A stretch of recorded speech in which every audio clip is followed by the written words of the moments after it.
Shit. What up, weirdos? It's your boy Raindrop, Rain Dog, Rain Drizzle, my co-host, co-captain, Cole, conspirator, Uncle Juju. What is up, babies? How's everybody doing? Welcome back to BXTV, aka Back from Hell, your Spotify and YouTube podcast where you didn't know everything you need to know with your boys. We're back, better than ever. I don't know about that, but I got Diet Coke and I made some edibles. So, one thing I want to shout out.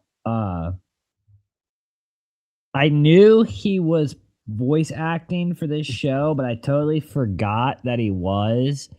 But I just want to say, put Bruce Campbell in more cartoons, dude. Like ASAP, like a fucking sap, because like he voices Satan in Invincible, and like basically Satan loses his crown in this like basically in Invincible's world, hell is not what it was made out to be in the Bible. It's basically like Lucifer is torturing people for this ultimate sacrifice to keep the vials underneath the lava of hell from taking over Earth.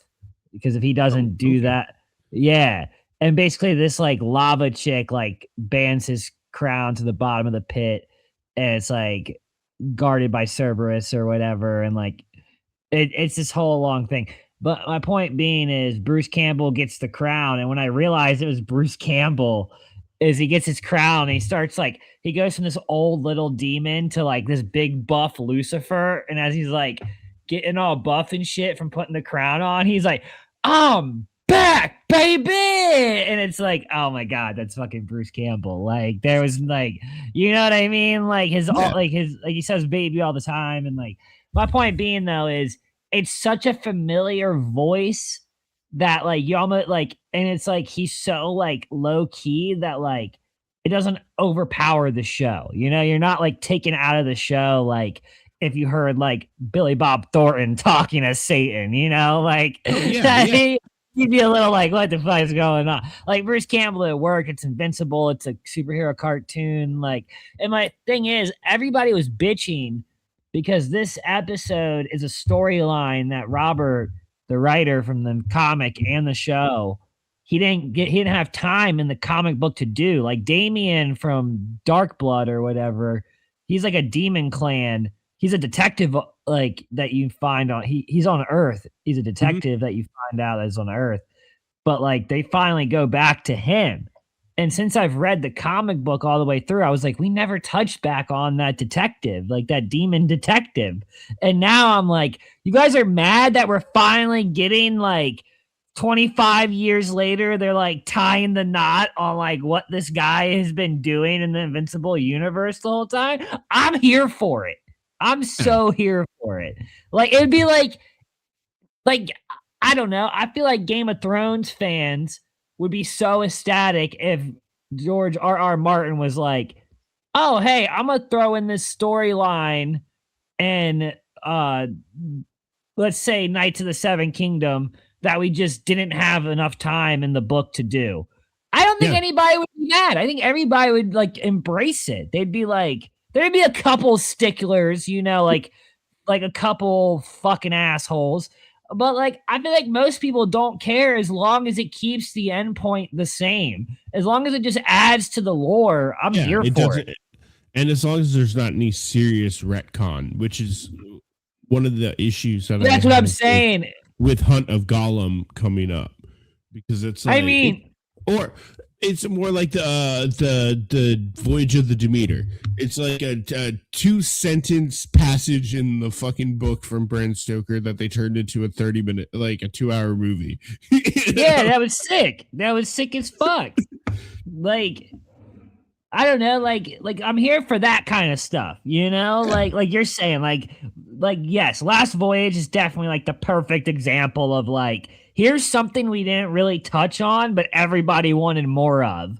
And if you watch Rogue it, One. Huh? Or Rogue One, if you're a Star Wars fan. Yeah, exactly, dude. As soon as I get caught up on Invincible, I got one episode left tonight. I'm throwing on fucking Darth Maul. Excuse me. Okay. I'm throwing on Darth Maul as soon as soon as I get fucking done with Invincible, because the new ones come out tomorrow night, and I want to be caught up so I can talk to my buddy on Wednesday.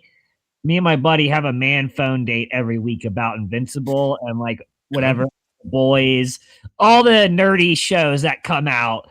We talk about because he works from home for the most part.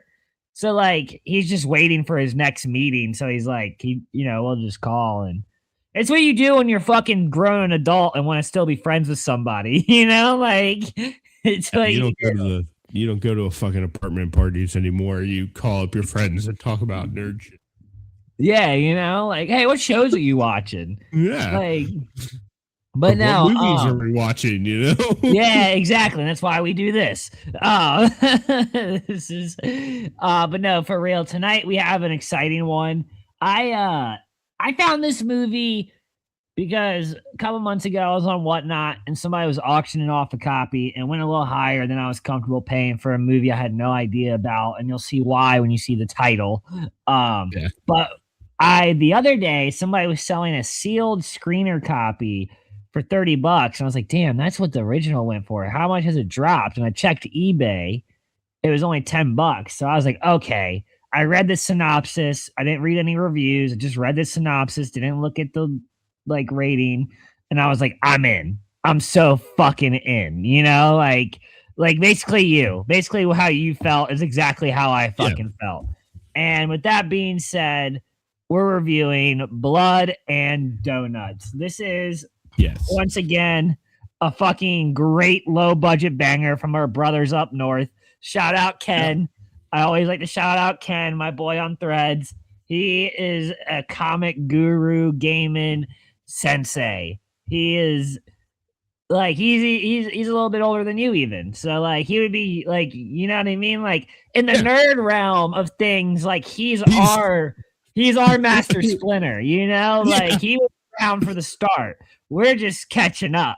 So with that being said though, Holly Dale directed this. It's got a rated R rating, obviously, once we talk about it. It is a short runtime of 1 hour and 29 minutes.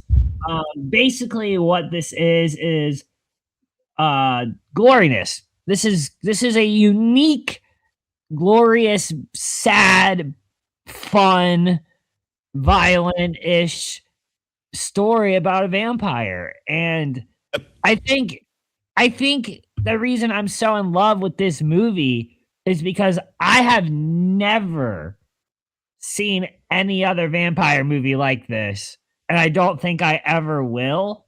Like this is a period piece. This should have 100% romance. Yeah, dude. Yeah. Like you can get your girlfriend to watch this kind of thing. Like it's not dark enough and gory that like your girl's gonna be like, turn this shit off or something. And it's like it's silly enough that like you get some chuckles. Like, like I don't know if you're supposed to, but I did. Like I loved it. I thought I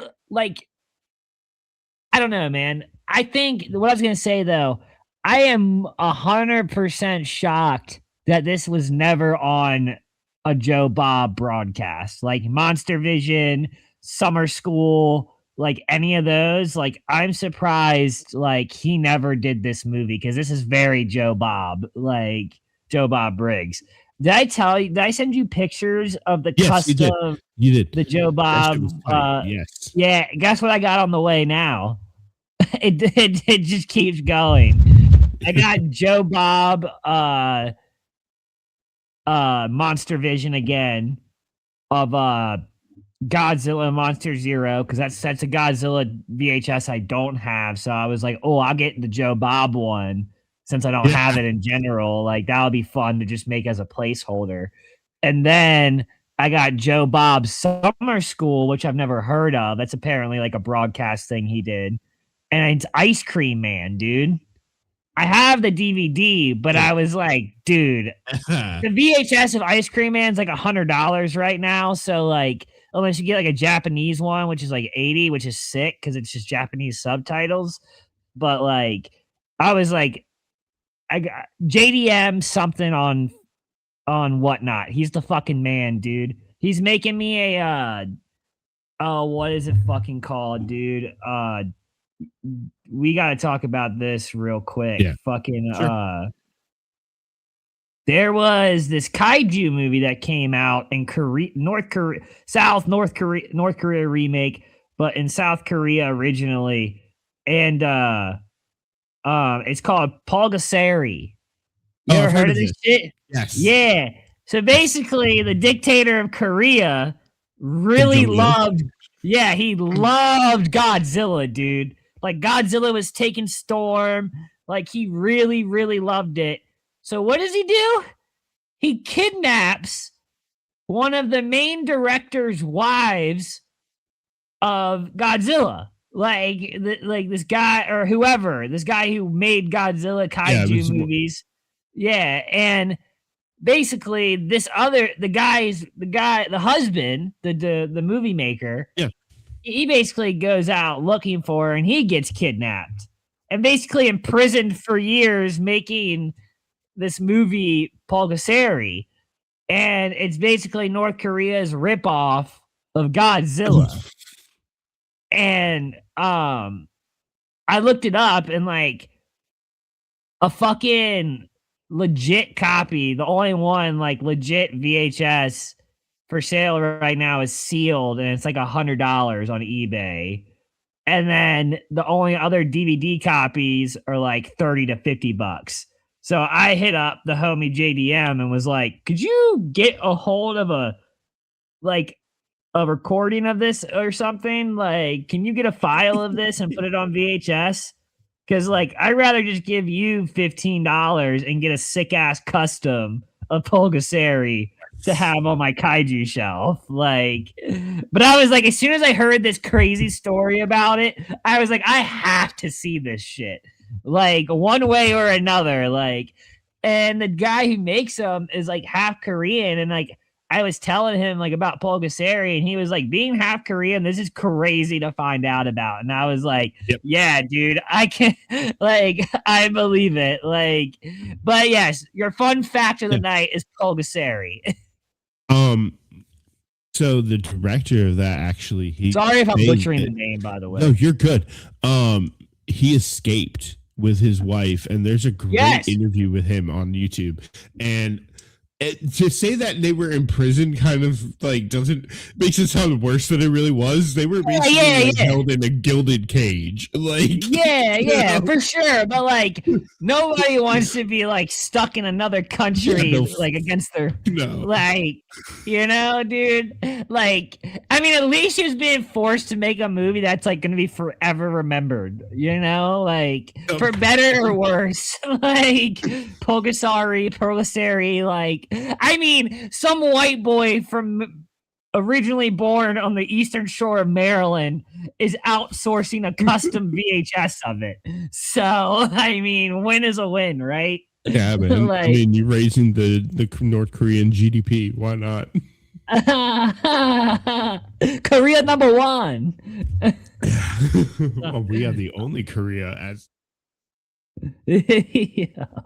But my point being, though, these random movies like Pulgasari, Blood and Donuts, Ice Cream Man, like they're lost gems, you know, like only certain people back then appreciated it, and those people were Joe Bob Briggs and the couple stoner weirdos like us who watched Monster Vision back in the day in summer school, and like, you know, like, and then like I feel like a lot of that shit was like laid to rest until like Tubi came back like alive. Like there was always people watching and collecting it, but Tubi made it way more mainstream again to be like indie B-rate horror trash. Made it accessible. Yes, very much so. Like there's a ton of movies on there that if you go buy the physical media version of it, like the VHS or something, it's fucking expensive. And I will also say this about Blockbuster, and it's kind of in the same vein of what we're saying, is that yes, you had the employees that were helpful and cool and they wanted to talk about movies and they genuinely liked their job. But there were the legitimate gatekeepers who would be like, "Oh, you're renting that?" Yeah, I and they mean, would give you total judgment for some of the garbage you would rent. And I kind of like dude, kind of like cuts that out. I feel that, but I would 1,000% take back the judgment for like media stores again. Like Fair. judge my purchase as long as I can purchase it in a store. Like, I'm not gonna lie though, we live in a city where there is tons of like, we have Wax Moon, Rewind Vintage, fucking 2 Second and Charles.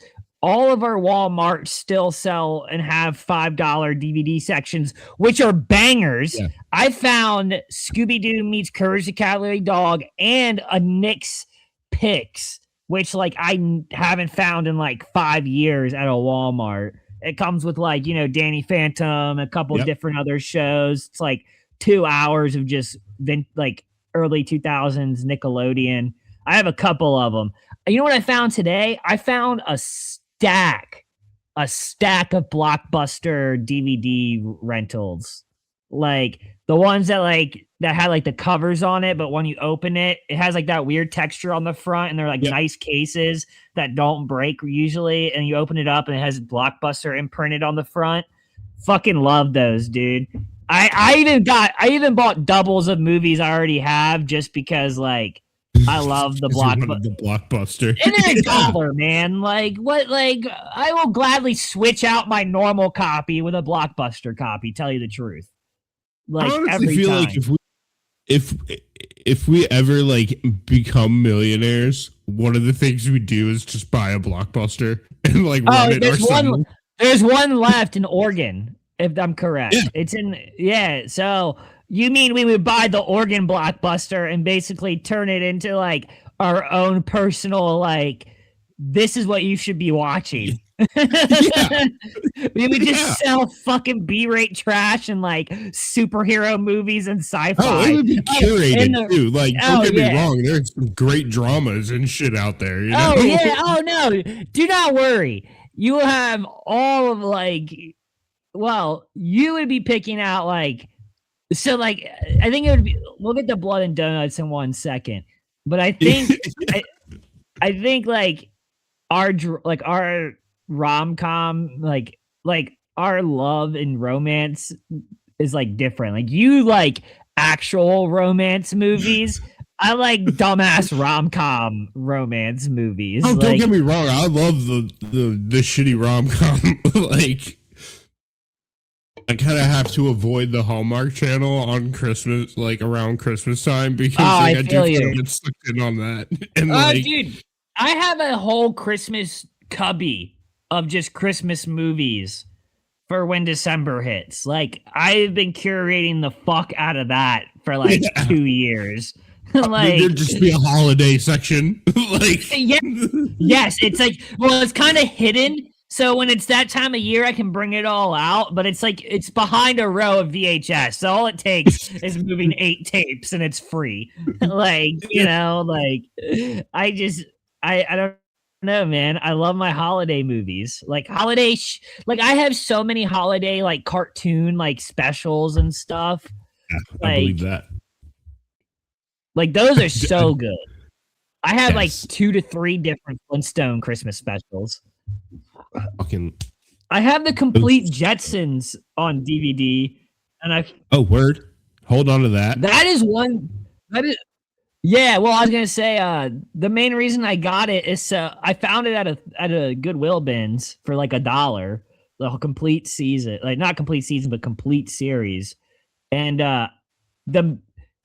what I was doing was going to bed to it, but as soon as Christmas hit, I Googled what season and episode number is the Jetsons Christmas episode, and I immediately found the disc, threw it in, skipped to it, and like had that on repeat for a couple hours. Like but fucking fuck all this other shit. Yeah, Blood and Donuts. Skip to 9. I'll put in the description. 19 minutes. We start the podcast. Yeah, sure. One thing I really liked about this was the let me pull it up. Gordon Curry, who played Boya, who's the vampire.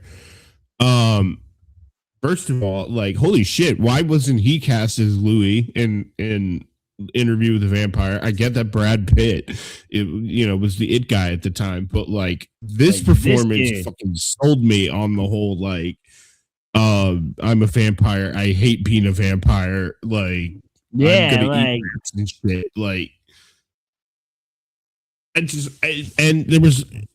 I've been watching a lot of Dark Shadows. I've been going to sleep to that, the old fucking soap opera, and like, there's a lot of Barnabas Collins in this. And I think I even texted you. It's like if they did a reboot, like a modern, like a purely modern take, not like Tim. Well, he's old now. This should be it.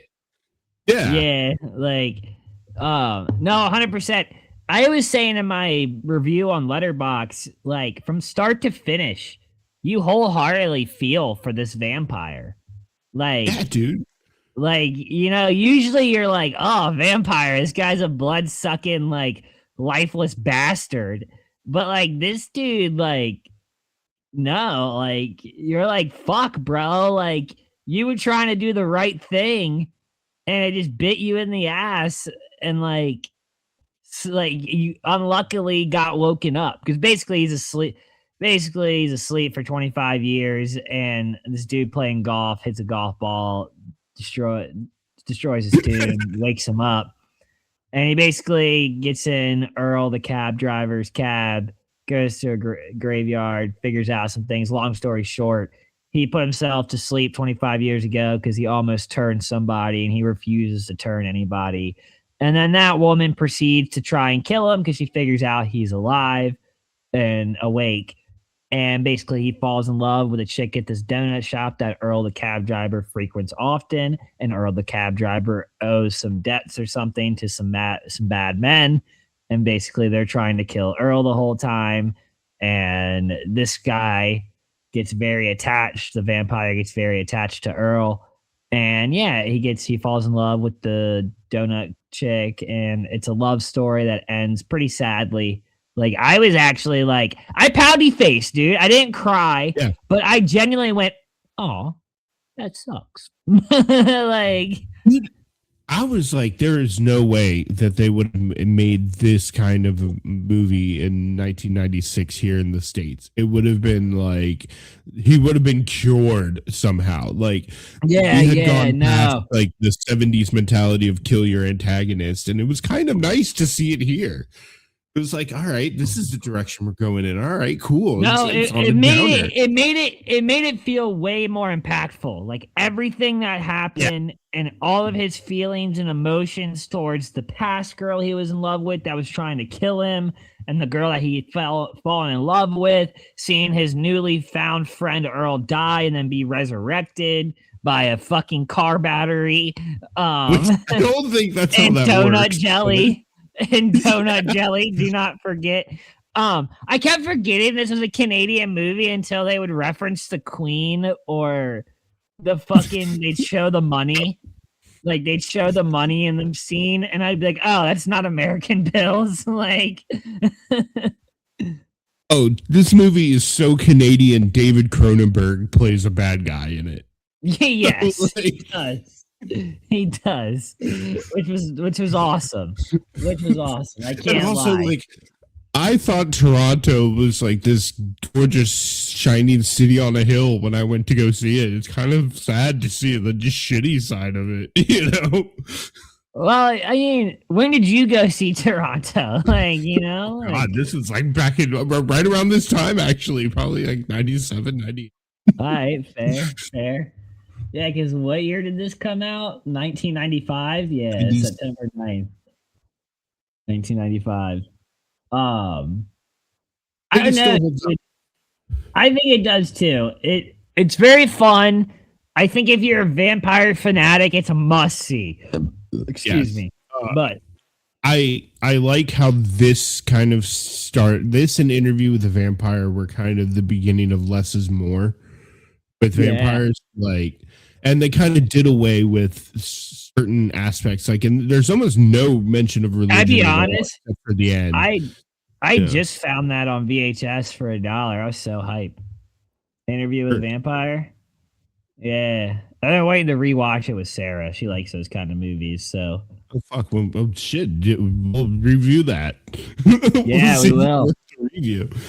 Yeah, I do know. This summer, I'll let you know the outdoor theater schedule. But I'm buying a projector either this week or next week, and I'm gonna start doing like random like horror movie nights with the homies. Word. So, yeah. I'll try and time it so you're either off or you're like off that night. Yeah, you know. So, but yeah, I'm gonna try and do one every weekend, like throughout the summer. So you gotta at least come to one. Oh, shit. I do know I'm 100% doing that Joe Bob summer school ice cream man, like when it gets like hot out. I'm gonna wait till like I'm gonna invite everybody over at like fucking like 11 o'clock at night or some shit, and fucking do a like, you know what I mean, like a basically a midnight showing of Joe Bob's Briggs ice cream man. Have somebody pull up in an ice cream truck. Yeah, that'd be funny as shit. I do know I have a plan to do a Hatchet marathon. Yes. On the outdoor theater. Yes. Like I'm gonna do like a weekend each like in a row of the Hatchet movies because they're fucking awesome and I have all 4 now. So just make a month.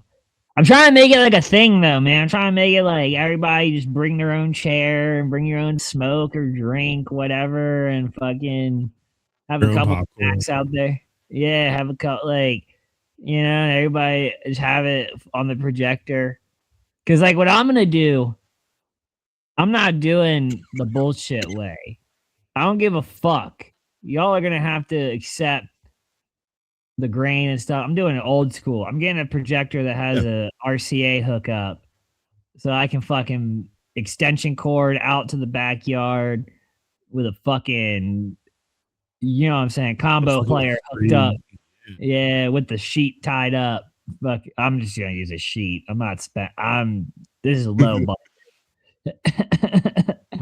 But yeah, first step to the brain dead theater. Yeah, you know what I mean, dude. I mean, Blood and Donuts would have been a sick outdoor movie night movie. Oh yes, and I mean, again, like looking at the makeup job on him right now, like yeah, the transformation's a little wonky, but it's like there for a second, and then like, I mean, yeah, I'm sorry, you see that face at the end of the fucking like alleyway at night? Tell me you won't shit your pants. Yeah, dude, I'm good. Like, and there's better shots of it. That's just the first one I grabbed. But yeah, I dug it, dude. Fucking, I mean, the worst part of the movie is the electricity fire shit going through Earl on the car. Yeah. That was like, what the fuck is that? But other than that, it was great. Like, it looked great, felt great. I don't know. I enjoyed it. I gave it 4 stars out of 5 on Letterboxd. I was like, it's very unique. It's super fun. It's heartfelt. Because, I mean, by the end, spoiler alert, fucking the vampire dies. Like, they think they saved him. And then he ends up leaving himself to get burned by the sun. Because I think he just realizes, like, he's going to watch somebody he loves, 2 people he loves die again. And he just doesn't want to go through the whole thing again. And he doesn't want to suffer as a vampire. I also think that like he put himself to sleep, kind of like a way to like avoid, you know, like for sure. And like that shit didn't work. And I also like the fact that they did the bloody stake through the heart, and he was just like, "Yeah, don't believe everything you fucking." That shit didn't do nothing to homie. He just pulled it out and walked away. Yeah, he was like, "Dumb bitch," like. And also, this is the second vampire movie that we watched that was directed by a woman, and it is probably more like I think better than. What was the first one? Near Dark. Near Dark. Yeah, I like it more than Near Dark. I that might be unpopular. I saw one other person on Letterboxd say they might switch out Near Dark with this in their top 4 vampire movies, and I was like, Yeah, can't blame you. Yep. It's Near Dark is also unique, but like this felt like less of a chore, I guess you could say. Yeah, and also like it. I saw one review prior to getting on where it was like people appreciate the slice of life aspect of the vampire, and I was like, yeah, kind of like I have to agree with that. And I liked all the human characters too, like the waitress, the boss, her boss, just like putting in like the fucking talking donuts and shit, you know. Yeah, for sure. I love that one scene in the beginning, sort of where he's sitting in the donut shop and the taxi driver is just droning on about his life or whatever. And the vampire is just listening to all of the sounds, and the camera just goes from like one sound to another to another to another. And then it's like the page newspaper, and then like gets to the girl, and just that tracking shot. Fucking brilliant for the 90s. Oh yeah, dude. I mean, there's a lot of things, like I don't know the budget of this, but there's a lot of things in this that were like, I'm not gonna lie, dude. I even put in my review. I bought this expecting the least, and I was so pleasantly fucking surprised. Like this was like a very much like had very low expectations, and it blew me out the water. Like my homie was like, "What do you rate it?" And I was like, 4. It's probably really a 3, but like it was just so unique and different that like I loved it. Like I loved every bit. And like you said, that slice of life is just like you don't see it often, and it doesn't often work well when they do it. And this, it just like, mwah. Yeah. And I loved how awkward he was the entire time. It's like, oh yeah, dude. It's like it's what Robert Pattinson was trying to do. Yes, like, that's kind of what I was getting at with the stripping away of a lot of like the older conventions of vampire movies. It's like this was sort of the beginning of that, and Twilight just hit in a completely like wrong direction. You know? Yeah, I mean, I ain't gonna lie, dude. I've only been sat for one Twilight movie. It was the third one, which apparently is like a decent one out of all of them. And I was in a theater making out with a chick the whole time, so I didn't watch any of it. But I can tell you this. I very much appreciate the memes that have come from Twilight. Without Twilight, I would have lost out on a lot of good laughs. And like my girlfriend was showing me a video of all the things you can spot wrong in Twilight. And holy shit, dude. Like that is glorious in its own. Like look that video up sometime. It's like 5 or 7 minutes, but it's so worth it. Like you're like, holy shit, that got through editing. Like, and holy shit, nobody in a theater noticed this. Like, you know, it was those movies out. Like, yeah, dude, no, and like, shout out them, dude. Like, you cannot be mad at a franchise for getting theirs and it working. Yep. Like, we all were hating harder than fuck shit, and it still succeeded. It's still the core fan base arose. We should be taking notes as nerds and do what the fucking Twilight fan base did for every movie and show the fuck out. You know what I mean? Like, that is one thing I will salute to them. They were sat in the theater. Yep. And like, there's this sort of history with vampire movies, especially where they just crank them out like as fast and as cheap as they can. Like one of the funniest examples, Dark Shadows, again, the old soap opera. It wasn't filmed live, but they shot it like it was.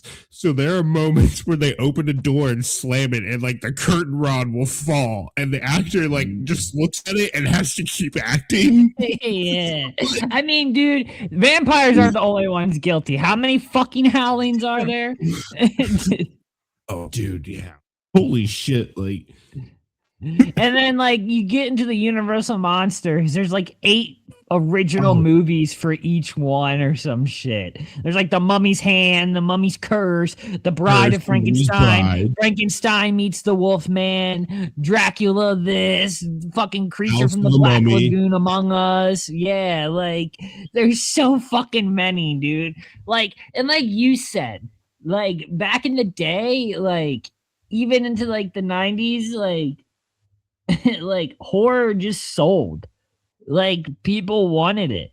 Like all the way like back to silent films, you know? Like Nosferatu. Like that shit was what was up, you know? Like we gotta I don't know, man. There's a reason I wear this dusty ass Hellraiser hat all the time. Like I mean, dude, I got a fucking check out my shirt. My girlfriend got me this shirt for my birthday. Aw. That's sick. That is Yeah, sick.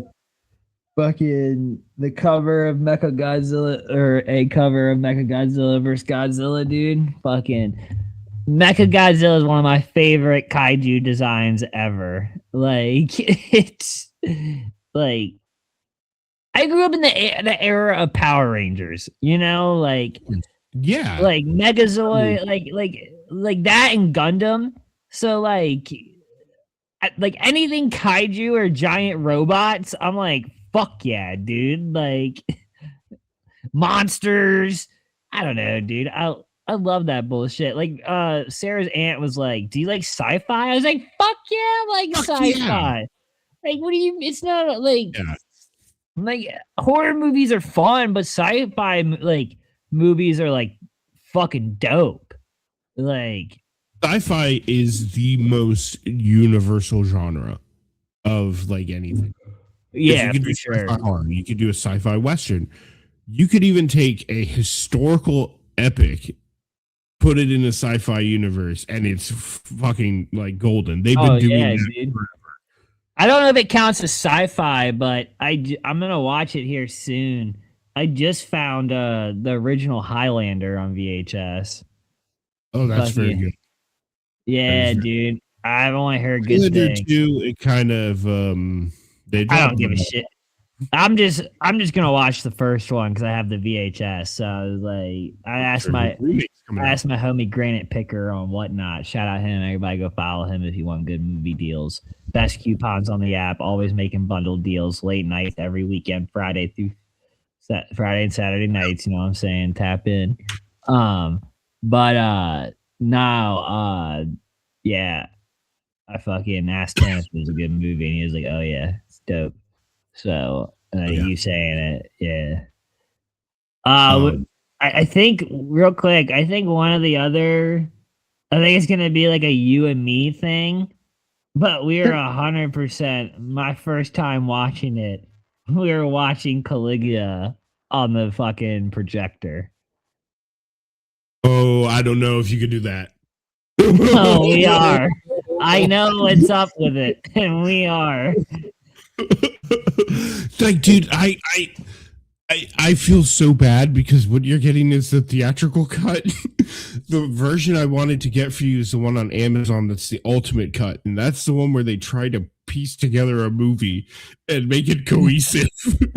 Like it's still like all of that crazy sex shit is just so baked into it. Yeah. I still haven't cracked that open. Oh man, that's someone put it as like it's like the Citizen Kane of bad porn. Well, I'm excited. I'll invite my buddy Ryan from Maryland for that one. Hey Meredith, I'm going to Rainey's house to watch Caligula. Oh, you're doing what? Yeah, we're gonna watch it outside for all of his neighbors to hear. God. Be careful, I don't want you to get an indecent exposure thing, but yeah, we'll figure it out. Yeah. But yeah, dude, I had fun with Blood and Donuts.